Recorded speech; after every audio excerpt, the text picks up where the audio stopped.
No Jumper, coolest podcast in the world. And today I'm bringing you the oddest couple that you've ever seen on this podcast, but yet they're actually completely intertwined, and we'll establish why that is the case. But we have today legendary producer, important architect of the Detroit sound that has been blossoming over the last, 10, 15 years. And in addition to that, his newest protege, Clare, who I don't want to try to pronounce the last name. How do I say it? Siobhan. Siobhan. Yep. It's very misleading because of the way it's spelled. Yeah, you could say that. It's Irish. And you know what also I discovered while I was looking into your catalog is that there's a very, very well-known YouTuber who's married to a Pokemon Go YouTuber that I used to watch when the game first came out with the exact same name as you. Well, I have a feeling, and I don't know this for a fact, but I have a feeling we're both named after where our families are from, and we could potentially have a connection because I'm named after County Clare in Ireland. Oh, okay. And where my family still has a dairy farm. Uh-huh. And she could potentially be from the same area. I don't know, but that's just it's possible. That would be insane. Yeah. Okay, there we go. Wait, okay. So before we get into each of your individual stories, which I think really need to be addressed, how did you guys come together? How did you discover her talent?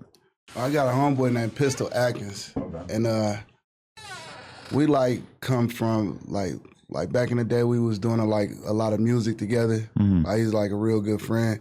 And he hit me up I got to show you something. And I was watching it, and while I was watching it, I thought it was like a skit or something. I didn't even think it was real. Mm. And then when she got to rapping, I was like, nah, she's serious as And I was like, I want in instantly. Mm. Damn. So you saw beyond the sort of viral meme potential, and you thought no, she really got it. Yeah. It was actually so good to me. I probably thought she was already signed or something. Right. So when I found out she was still independent, I just wanted to be a part of it. That's dope. Have you actually signed any artists over the years? Obviously you've been tied to and worked with a ton of important artists over the years, but have you ever really had somebody that was really your artist? None whatsoever. Really? Yeah. And has that always been something that you kind of thought about and figured that would be a good way to do more business within the game? Or was that something that this opportunity just made it clear to you, no, this is the one? It sort of is a little bit of both, because I thought about it maybe in the future, but when I seen her, I felt like it was an opportunity that I had to jump on. Definitely. And what stood out to me the most is she sounded white. Right. Because we do have a weird history of white women in hip hop. When you really think about it, it's pretty much like Iggy Azalea, and that's about it. Yeah. In terms of established people actually were really able to do numbers. I mean, I got to give it to Lil Debbie and Krayshawn and the whole white girl mob era. But, that was kind of short lived. And it's people tend to forget about it. But Iggy Azalea at one point was really being hyped as if she was the next Nicki Minaj. Yeah, for sure. So when I say I heard her and she sounded white, it just stood out to me that she was being herself. So I just like authenticity. Definitely, 100%. So Clare, let's talk about it. You're from Dearborn, which I only ever hear about because it's the most Muslim city in America. Okay, so you know something. That's all I know. Because my friends from Detroit over the years have just kind of mentioned that and stuff. And they always talk about if Dearborn is going to vote for Trump or Kamala was a very big deal in the election. Yeah. No, they love putting Dearborn in the hot seat on the news. That's for sure. They do. It's very polarizing. Yeah. But that's where you grew up originally from a young age? Yep. What was it like growing up out there? Dope. Yeah. I love it. Wouldn't want to be from anywhere else. For people who haven't seen any of your other stuff online, I would describe you as having kind of the most type A go-getter personality that I've ever witnessed from anybody that I've probably ever interviewed. Thank you. Just unbelievably motivated, active. You're describing how many jobs you've had. And it's what the hell? This sounds like the career of somebody who's 40 and you're super young, but you've just done so many different things in your life. Yeah, that's accurate. Very accurate. Right. Where do you think you got that from? Shit. Your parents? Are they pretty? I mean, yeah. Pretty active and motivated and have you doing tons of activities from a young age, I would assume? Yeah. But then also where we come from is just kind of a hustle culture. Everyone fucking grinds. Everyone. She always bringing up shit and she'd be like, I've done this and I've done that. I'd be like, get the fuck out of here. You couldn't have done that. Like flying planes and riding motorcycles and all type of shit, doing stocks and stock trading and shit. I'm like, get the fuck out of here. Yeah, because you're talking about you went to school for finance, but then you also have worked in real estate and just like really kind of covered a lot of ground. How old are you now? 27. 27. Okay. So you've had a little chunk of time there, like 10 years or so after high school to be able to have all these different career paths. But how would you describe what kind of kid you were throughout your younger days and everything? Ooh, that's hard to say because I haven't really thought about that. I mean, I'm the same person I am now than I was then. I haven't changed. I was hustling as a kid too. Like that was just something that I was doing. When I was a kid, I would like do yard work for all my neighbors, and I would like knock on everyone's door, like, let me do some yard work. Like, I was just always on my boss shit. Yeah, people don't know. My dad had me like running a whole little fake lawn mowing business. Fake? Like you weren't actually mowing lawns? I would really do it, but I'd be like, hanging up signs with like a fake name for like whatever, like, like acting like you have like an actual business, but then it's just me. I'm like a 13-year-old kid mowing lawns. No, that's real. Yeah. That's not fake.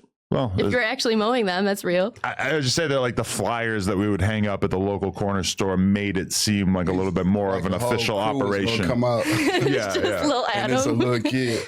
Little kid who had to like literally push the lawnmower like a mile or two to get to the lawn. And then once you get there, they can't say no to you. Yeah, exactly. Unless you f it up, which is typically what would happen with me. I would just do like a subpar job and not get invited back. But okay, so did you do super good in school? What were your grades like? 4.0 always. Always? Yeah. Holy shit. Did that take a ton of effort, or were you someone who kind of effortlessly did well in school? Combination of both. It didn't take a ton of effort until I went to Wayne State, and I'm not gonna lie, Wayne State ended up kicking my ass a little bit, but I still ended up like with a very high GPA because I was just, and that's something I think I tried too hard. Like grades don't really matter in the real world, but whatever. Lesson learned. Do you think you tried too hard? But I mean, having the 4.0, I mean, I don't know if you had that. But what's the point? I mean, I don't know. I didn't really pursue higher education, so I would have a hard time answering that. Yeah. My last grade complete is like the 8th grade. Really? Yeah. Yeah. I made it through high school, and I did do like a year and a half of college, but it just didn't really click with me. I had too many outside interests that I was way too into, and the whole school thing just was really like the 4th most important thing to me. But okay, wait, what was your earliest introduction to hip hop? Earliest memories? Well, I was really heavily influenced by Detroit hip hop. So from early on, you were interested in that whole scene and everything? Yeah, because my mom was always pretty tapped in. And I would say the earliest memory I have was before we had cable. I think it was on one of the public broadcasting channels.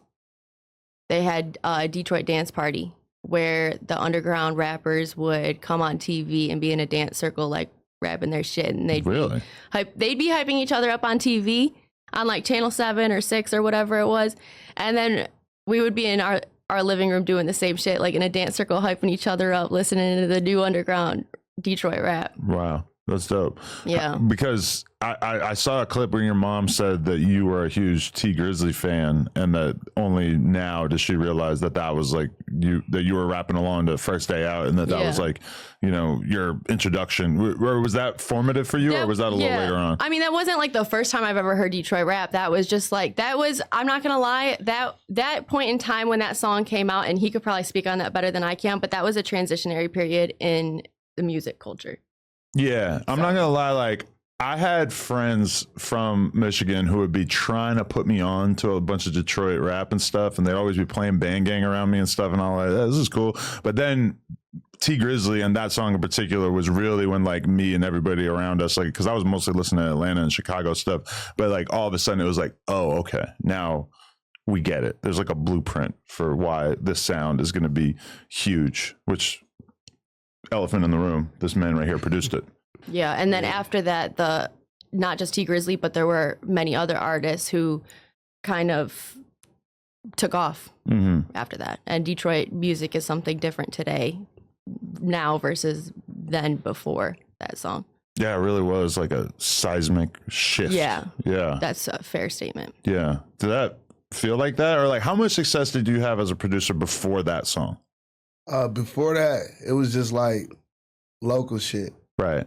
It was just local shit. And I worked with a lot of people, like good people, and got to a point where I was just like, okay, we're never gonna get on as far as the city.